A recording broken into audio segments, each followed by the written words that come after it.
आप देख रहे हैं लाइव बिहार। मैं हूं आपके साथ असलम अब्बास। हर रोज की तरह खबरों से खबरदार में आज हमारे साथ दो पत्रकार मौजूद हैं। एक तरफ परवीन मागी तो दूसरी तरफ रवि रंजन। दोनों वरिष्ठ पत्रकार हैं और आपको हम खबरों में खबरदार जो हम प्रोग्राम लेकर आते हैं उसमें चर्चा से पहले आपको बताएं कि आज का जो मुद्दा है वो बिहार में सुशासन बाबू की सरकार में उन्हीं के मंत्री के घर बिजली की चोरी हो रही है। ऐसा मैं नहीं कह रहा हूं, ऐसी खबरें निकल कर आई है। हालांकि सच्चाई क्या है उसका मैं पुष्टि नहीं करता हूं। तो दूसरी तरफ लालू यादव जो MY समीकरण को बिहार में सेट करके बहुत दिनों तक राजनीति किए हैं, सत्ता को संभाला है, अब शायद लालू यादव जो है फिर से उस पुराने दांव को चलने में लग गए हैं। और ये जो खबर है उसके मुताबिक लालू यादव अपने बेटे के साथ पूर्व सांसद मोहम्मद शहाबुद्दीन की पत्नी हिना साहब से मुलाकात की है और इस तरीके से बिहार की राजनीति में अब चर्चाएं भी तेज हो गई है। तो दोनों मुद्दे पर हमारे साथ बातचीत करेंगे। तो सबसे पहले सुशासन बाबू का राज है बिहार में और सुशासन बाबू के राज में मंत्री जी खुद सुशासन बाबू के राज में सुशासन की तरह है या नहीं है। बिजली का मामला जो आया, स्मार्ट मीटर, पूरे बिहार में स्मार्ट मीटर लगाने की बात है, उनके घर में ही स्मार्ट मीटर नहीं है, लाखों के बकाया। देखिए, स्मार्ट मीटर लगाने में वाकई बिहार में अच्छा काम हुआ है और कई प्रदेशों से लोग आ रहे हैं यहाँ देखने, बिजली बोर्ड के अधिकारी, कि यहाँ कैसे वो सक्सेस हुआ और कैसे लगाया गया और क्या उसकी सफलता है। आज ही केरल की टीम आई हुई है, केरल सरकार से अधिकारियों की टीम आई है और यहाँ देख रही है लोग, बिजली विभाग के अधिकारियों के साथ कुछ भ्रमण, स्थल भ्रमण भी कर रही है टीम। तो पहले बिजली बोर्ड कर्जे में डूबा रहता था, बिहार सरकार को मदद देनी पड़ती थी, आर्थिक मदद, ताकि वो बिजली बोर्ड चलता रहे। उसकी बड़ी वजह यह थी कि एक तो कि बिजली की चोरी खूब धड़ल्ले से होती थी और दूसरे कि करोड़ों करोड़ रुपया बकाया रहता था, बिजली का बिल लोग चुकाते नहीं थे। लाइन काट भी दिया जाता था तो फिर टोका फंसा कर लाइन लेने लगते थे। तो जब से ये उसमें निजी कंपनी बनाई गई है, बिजली बोर्ड को अलग अलग क्षेत्र में बांट के, और फिर स्मार्ट मीटर लगाया गया, तो अब बिजली बोर्ड जो है वो आत्मनिर्भर हो गया है।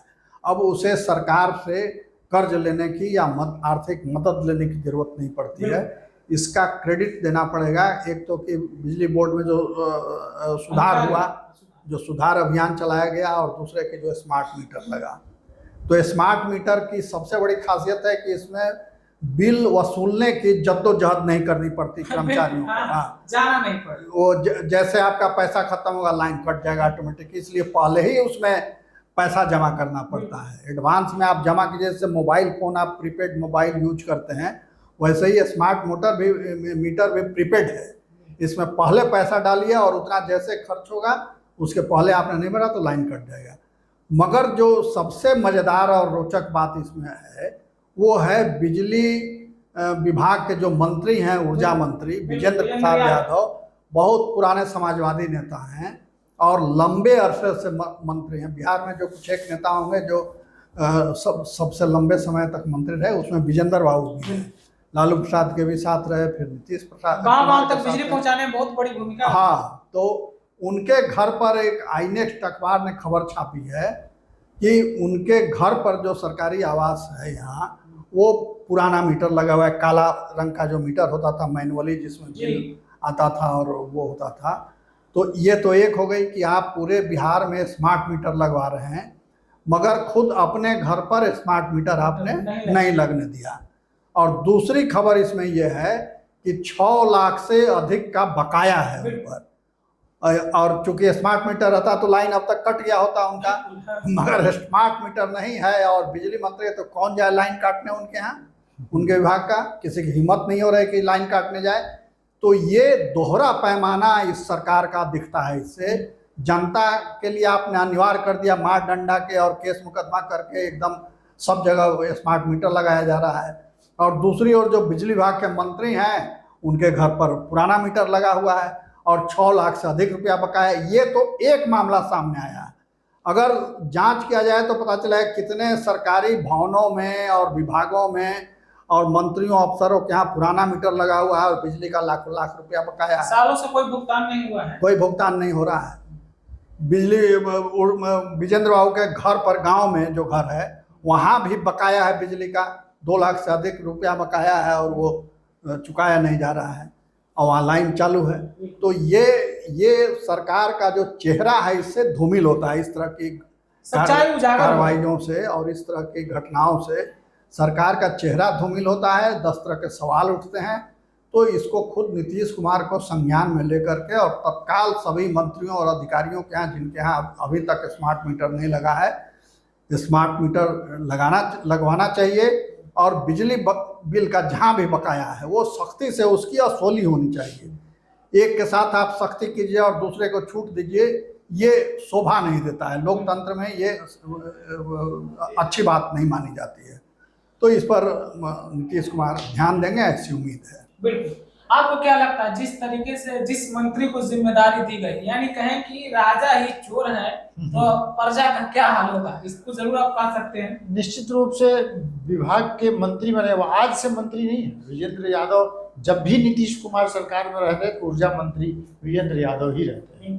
तो वो लगातार बिजली विभाग के मंत्री हैं और उन्हीं के घर में अगर स्मार्ट मीटर नहीं लगा है तो ये बहुत ही आपत्तिजनक बात है। सबसे पहले तो स्मार्ट मीटर पर ही विवाद है। लोग कह रहे हैं कि जब से स्मार्ट मीटर लगा है तो उनके घर में जो बिजली का खर्च 500 या 600 रुपए का जो बिल आता था वो 1500-1600 का 3 गुना 4 गुना। कई जगह दफ्तरों में तोड़फोड़ हुई, कई जगह हुआ है। लोग विरोध कर रहे हैं उस मीटर का। और इसी विभाग के प्रधान सचिव रहे हैं जो अभी मुकदमे में फंसे हैं, जिन पर संजीव हंस, जो ईडी के केस में ईडी की छापेमारी हो रही है। तो इस मीटर लगाने में भी बहुत बड़ा खेद हुआ है और उसकी जांच अभी चल रही है। लेकिन मीटर मान लीजिए लग भी रहा है तो जबरन जनता के को लाठी डंडों के बल पर आप मीटर लगवा रहे हैं और लोगों से पैसा तसील रहे हैं, तो बिजली विभाग के मंत्री के घर पर फिर कौन लगाएगा मीटर, क्यों नहीं लग रहा है? इसका जवाब तो सरकार को देना चाहिए, विजेंद्र यादव को भी देना चाहिए कि वही विभाग के मंत्री है। और स्मार्ट मीटर में अगर कोई गड़बड़ी है तो उसकी जांच करा के भी तुरंत उस पर कार्रवाई करनी चाहिए। ये बात लगातार, ये मैंने कई सालों से ये आंदोलन चल रहा है बिहार में कि स्मार्ट मीटर में गड़बड़ी है और ज़रूरत से ज़्यादा बिल आ रहा है। आप देखिए ये CNF बल्ब जो है, ये बल्ब जो लगा रहे हैं वो 8 वाट का, 9 वाट का, कोई बहुत मैक्सिमम तो 18 वाट का या 20 वाट का। लेकिन ये बल्ब लगाने के बाद भी जो बिजली 100 वाट का पहले आता था वो पीला वाला बल्ब, वो उसमें जितना बिल आता था उससे ज़्यादा बिल इसमें कैसे आ रहा है, जबकि हम यूज़ कर रहे हैं और नई तकनीक की कम वोल्टेज वाले सब फ्रिज, टीवी सब कम वोल्टेज वाले आ गए हैं। तो स्मार्ट मीटर में गड़बड़ी है। लेकिन जब मंत्री ही खुद स्मार्ट मीटर नहीं लगा रहे हैं और दूसरों को जबरदस्ती लगवा रहे हैं तो ये एक मामला, गंभीर मामला है। सरकार को इस पर बहुत त्वरित कार्रवाई करनी चाहिए। और स्मार्ट मीटर तो है ही और उसमें स्मार्ट तरीके से घोटाला भी हुआ है स्मार्ट मीटर लगाने में। स्मार्ट घोटाला जिसमें संजीव हंस फंस गए हैं। 95 करोड़ का उनका फार्म हाउस बताया जा रहा है जो स्मार्ट मीटर लगाने से कमीशन में उनको मिला, उस पैसे से उन्होंने खरीदा वहाँ चंडीगढ़ में। उसके अलावा बहुत कीमती एक कार बरामद हुई है, वो भी कहा जा रहा है कि उसी के कमीशन के पैसे से है। और कई दर्जन घड़ियां बरामद हुई हैं लाखों लाख रुपए की, वो भी उसी कमीशन के पैसे से है। तो स्मार्ट मीटर लगाने में इतनी कमीशन खोरी हुई और मंत्री अपने घर में नहीं लगा रहे हैं, तो ये पूरा मामला एकदम उजाला फैलाने के उसमें अंधेरे वाला मामला ये हो जा रहा है। माने चिराग तले अंधेरा जिसको कहते हैं, वही बिजली विभाग में दिख रहा है। बिल्कुल, चिराग तले अंधेरा वाली कहावत यहाँ फिट बैठ रही है। जिस तरीके से बिजली विभाग में हो रहा है और जिस तरीके से स्मार्ट मीटर को लेकर पूरे बिहार में धांधली की बातें समय समय पर निकल कर आती रहती है। अब हिना साहब को लेकर बिहार की राजनीति में बवाल है। जिस तरीके से लालू यादव और तेजस्वी यादव ने हिना साहब से मुलाकात की, आपको क्या लगता है बिहार की राजनीति में लालू यादव अब झुक गए हैं? क्या लालू यादव पुराने पैटर्न पर फिर से लौट रहे हैं? ये देखिए, दोनों की मजबूरी है, क्योंकि दोनों ने अपनी अपनी ताकत सिवान में अभी लोकसभा चुनाव में तौल ली और दोनों को मुंह के बल गिरना पड़ा। राजद के जो उम्मीदवार थे अवध बिहारी चौधरी, पुराने नेता हैं, वो तीसरे नंबर पर चले गए सिवान लोकसभा चुनाव में। निर्दलीय उम्मीदवार के रूप में लड़ रही थी हिना साहब और उन्होंने बिल्कुल अपना रूप बदल लिया था और लाल चुनरी, हाँ लाल चुनरी ओढ़ के और भगवान की पूजा करके वो वोट मांगने निकली थी, नामांकन करने गई थी गणेश की पूजा करके। तो फिर भी उनको सफलता नहीं मिली और जब से वो चुनाव लड़ रही हैं, ये चौथा चुनाव था और चारों चुनाव में राजद के साथ भी लड़ी, राजद से अलग होकर के भी लड़ी, हर चुनाव में उनको हार खान का मुंह देखना पड़ा। तो उन्होंने देख लिया कि अब कोई उपाय नहीं है। लालू प्रसाद ने भी देख लिया कि शहाबुद्दीन परिवार को छोड़ के हम सिवान में टिक नहीं सकते हैं। तो दो मजबूर लोगों की ये मुलाकात थी, एक मजबूर हिना साहब, दूसरे मजबूर लालू प्रसाद। तो ये दोनों की मुलाकात हुई और दोनों ने एक दूसरे का दुख दर्द शिकवा गिला ये सब साझा किया और दूर करने की कोशिश हुई, जो गलतफहमियां जिनको कहा जा रहा है। और सबसे बड़ी शिकायत शहाबुद्दीन परिवार की ये है कि जिस समय शहाबुद्दीन संकट में थे, उनका देहांत हुआ कोरोना से, उस समय पार्टी ने उनकी कोई मदद नहीं की। वो लोग गुहार लगाते रहा उनका परिवार कि उनको इलाज में मदद हो। फिर उसके बाद जब देहांत हो गया तो डेड बॉडी सिवान लाने के लिए मदद मांगी थी उन्होंने, मगर कोई आगे नहीं आया। तो ये उनको तकलीफ भी है, दर्द भी है इसका। उस समय तेजस्वी दिल्ली में ही थे, दिल्ली में ही थे, मगर मिलने तक कोई नहीं गया, ये स्थिति थी। तो ये तो स्वाभाविक है, उनको तकलीफ हुई होगी और इसीलिए वो दूरी उन्होंने बना लिया। और फिर जब सिवान भी आए लोग तो मिलने कोई नहीं गया, बहुत बाद में लोग गए मिलने उनसे। तो ये सब पीड़ा थी। अब उसमें कितनी समझदारी बनी और कितना शिकवा गिला दूर हुआ ये तो अब समय बताएगा, मगर ये जरूर है कि एक अच्छी बातचीत हुई, क्योंकि बातचीत देर तक चली। तो ये माना जा सकता है कि अब आगे बढ़ने का, साथ आगे चलने का रास्ता कुछ खुला है। अब उसमें से कुछ आगे चल के स्थितियाँ स्पष्ट होंगी कि वो फिर वापस लौटती हैं या नहीं। बिल्कुल वापस लौटती है कि नहीं।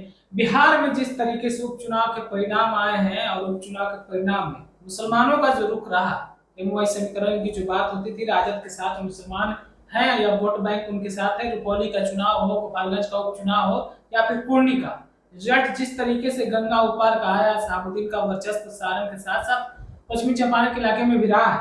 आपको क्या लगता है, लालू यादव के पुराने जो जमीन थे, वोट बैंक थे, दरकने का डर था या तेजस्वी यादव के कुछ और? नहीं, वो एक तो निश्चित रूप से कह सकते हैं कि ये वोट बैंक दरकने के डर से ही लालू प्रसाद यादव की मजबूरी ज़्यादा है, जो हिना साहब को अब वो खोज रहे हैं। देखिए, लालू प्रसाद यादव का दरबार लगता है और उस दरबार में जो हाजिरी लगाने नहीं गया वो उनका आदमी नहीं, और उन पर माने कभी भी उस परिवार का माने आशीर्वाद प्राप्त नहीं होगा जो रोज जाके हाजिरी नहीं लगाएंगे। लेकिन हिना साहब वहाँ नहीं गए, ये कभी भी नहीं गई उस दरबार में हाजिरी लगाने। और जब दोनों की मुलाकात भी हुई तो न तो हिना साहब उनके पास गई और न लालू प्रसाद यादव प्रतापपुर गए। बात हुई विनोद जायसवाल के घर पर। तो ये देखिए कि अभी भी दोनों तरफ से एक जो तलखी है वो तो है। अब वो बात आगे बढ़ रही है धीरे धीरे, लेकिन दो फैक्टर निश्चित रूप से इसमें काम कर रहा है। एक फैक्टर प्रशांत किशोर है। प्रशांत किशोर के आने से सबसे ज़्यादा बेचैनी लालू प्रसाद यादव की टीम में है। और प्रशांत किशोर ने जब से कहा है कि वो 243 सीट जब वो लड़ेंगे तो उसमें मुसलमानों को जो उनका अधिकार है, जो हिस्सा है वो देंगे, और 70 से ज़्यादा सीट देने की बात वो कह रहे हैं। यहाँ इसको भी अभी ऐड कर दीजिए, जगदा बाबू ने बजाते लेकर जारी किया कि कोई उनमें शामिल नहीं। हाँ, मैंने उनकी पार्टी में कोई कार्यक्रम में कोई शामिल न हो, वहाँ नहीं जाए। तो एक डर जो वो था प्रशांत किशोर का डर था। दूसरा डर फैक्टर जो काम कर रहा है वो ओवैसी फैक्टर है। ओवैसी ने पिछली बार भी सीमांचल में दिखा दिया था और अपने विधायक जिताकर, और बाद में हालांकि वो चले गए आरजेडी में वो सब विधायक, लेकिन ओवैसी का फैक्टर है। और इस चुनाव में जो उपचुनाव होने जा रहा है 4 सीटों पर, उसमें भी रामगढ़ सीट पर ये चर्चा बहुत जोरों पर है कि ओवैसी अपना प्रत्याशी खड़ा करेंगे। कैमूर के इलाके में मुस्लिम मतदाता हैं जो एक विकल्प तलाश रहे हैं। मुस्लिम मतदाता अपने आप वो एक विकल्प तलाश रहे हैं, क्योंकि उनको पता चल गया है कि जदयू हो या आरजेडी हो, दोनों ने उनका इस्तेमाल किया है, ठगा हुआ महसूस कर रहे हैं। तो इसलिए लालू प्रसाद यादव की बेचैनी निश्चित रूप से है। इसलिए हिना साहब को अगर साथ में नहीं लेंगे, लेकिन दे क्या रहे हैं, एक लॉलीपॉप उन्होंने ऑफर किया है। क्या राज्यसभा का वो बनाएंगे? कैसे बनाएंगे? आपके पास सीट कहाँ है, वो वोट कहाँ है? आप 115 आपके वोट हैं, और 128 वोट एनडीए के पास है। एनडीए, अच्छा, ये मीसा भारती क्या कह रहे हैं कि इस सीट पर मेरा अधिकार है। कैसे आप खड़ा भी कर लेंगे किसी को तो वो कैसे जीतेगा? नहीं, जितना नाम तो एनडीए के सीट, एनडीए में 2 सीट है, जदयू और भाजपा के बीच भले एक सीट को लेकर मारामारी है, लेकिन आरजेडी का तो कुछ बनता ही नहीं है। भले उनका सीट जा रहा है लेकिन वो जाना तय है। तो वो अगर हिना साहब को ये ऑफर करे कि राज्यसभा भेजेंगे तो वो नहीं है। ये तैयारी चल रही है, 2025 की तैयारी है, और हिना साहब को अगर वो कुछ अच्छा ऑफर करेंगे तो बात बनेगी। हिना साहब भी मजबूती से, माने उनके घर तक नहीं गए और वो अपने शर्तों पर उन्होंने बातचीत की है। अब देखिए आगे क्या होता है। बिल्कुल, आगे क्या होता है अब देखने वाला। एक बात आप कर रहे थे अभी हिना साहब को लेकर, लाल चुनरी ओढ़कर उन्होंने जिस तरीके से चुनाव मैदान में आए थे, इस चुनाव के बाद जो चुनाव निर्दलीय हिना साहब ने लड़ी है, उन्होंने इस बात को भी दिखाया है कि सिवान में उनकी पकड़ सवर्णों के बीच में शहाबुद्दीन के समय में भी था और शहाबुद्दीन के जाने भी के बाद भी उनके साथ है। इसको भी लालू यादव समझ रहे हैं। देखिए, हिंदू समाज के समर्थन से ही शहाबुद्दीन आगे बढ़े। यादव को हम छोड़ रहे हैं, यादव से टक्कर रहा है। यादव तो चूंकि राजद के साथ थे इसलिए स्वाभाविक रूप से जुड़े हुए थे शहाबुद्दीन के साथ, वो राजद में ही थे। मगर शुरू में उनको आगे बढ़ाने में शहाबुद्दीन को वहाँ के जो सामान्य जाति के लोग हैं जिनकी खेती बाड़ी है, उनकी भूमिका अहम रही, क्योंकि वो माले के भूमि हड़पो अभियान से बचने के लिए उन्होंने शहाबुद्दीन को आगे बढ़ाया कि ये माले के सामने मोर्चा लेंगे और हमारी रक्षा करेंगे, तब शहाबुद्दीन आगे बढ़े। तो वो वोट बैंक उनके साथ एक जुड़ा हुआ था, उसका एक वर्ग जुड़ा हुआ है अभी भी उस परिवार से, और कई नेता भी जुड़े हुए हैं स्थानीय स्तर पर। तो उनके सलाहकारों ने सुझाव दिया होगा कि एकदम इसको का हिंदूकरण कर दिया जाए चुनाव अभियान का, तो ऐसा उन्होंने किया। मगर अंत में जब उनको लगने लगा कि इस हिंदूकरण का कोई लाभ नहीं मिल रहा और मुस्लिम वोट भी हमारा खिसक रहा है, तो फिर उन्होंने रूप बदला और वो पुराने मूल रूप में आ गई वो, और फिर वही हरा साफा पहनना और मस्जिदों में जाना ये सब करने लगी। मगर उसका कोई बहुत फायदा नहीं मिला, चुनाव वो जीत नहीं सकी। तो अब अगले रुख, अब अगर वो राजद में जाती हैं तो फिर राजद की जो लाइन होगी उसी पर वो चलेंगे, यानी अब अगर लौटती हैं तो ये माना जाएगा कि फिर से वो पुराने घर में लौट आई हैं। मगर इस लौटने का फायदा कितना मिलेगा, ये बड़ी बात है कि फायदा वैसा, क्योंकि वो राजद में रहते हुए भी लड़ी थी चुनाव। शहाबुद्दीन जब जेल में थे तो उन्हीं को टिकट दिया था पार्टी ने, फिर भी वो नहीं जीत पाई थी। तो जब शहाबुद्दीन के रहते वो चुनाव वहाँ से नहीं जीत पाई, अकेले नहीं जीत पाई, तो अब फिर क्या ऐसा हो जाएगा राजद में आने से कि वो चुनाव जीत जाएंगे। ये बड़ा उनके पीछे जो एक शहाबुद्दीन का साया खड़ा है, उस साया से लोग वहाँ आतंकित अभी भी रहते हैं।